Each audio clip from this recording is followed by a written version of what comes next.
Madame, monsieur, bonsoir. Un poids lourd est de nouveau à l'origine d'un grave accident à l'entrée sud de Saint-Étienne. Il était 22 heures lorsque ses freins ont lâché. Lancé à 120 km au bas de la descente du col de la République, le 38 tonnes a heurté deux voitures, renversé des passants, arraché des poteaux électriques et plongé le quartier dans l'obscurité. Après avoir plongé tout ce quartier dans les flammes, le récit de la nuit.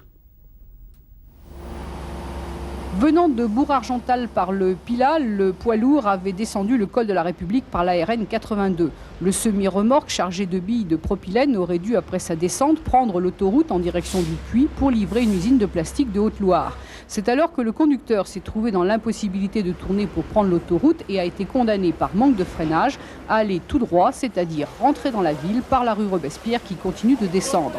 Klaxon hurlant à 120 km/h selon témoins, le semi a percuté une voiture qui s'est enflammée, continué sa route folle en détruisant boutiques et pylônes EDF, puis percuté une seconde voiture et finalement terminé sa course folle dans un hôtel et une supérette, déclenchant un violent incendie.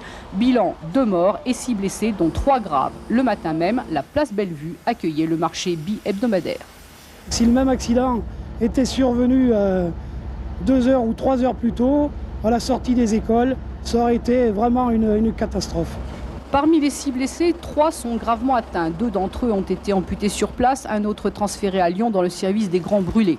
Sorti aujourd'hui de l'hôpital Bellevue, le conducteur a été placé en garde à vue dans le cadre de flagrant délit d'homicide par imprudence et de blessure par imprudence.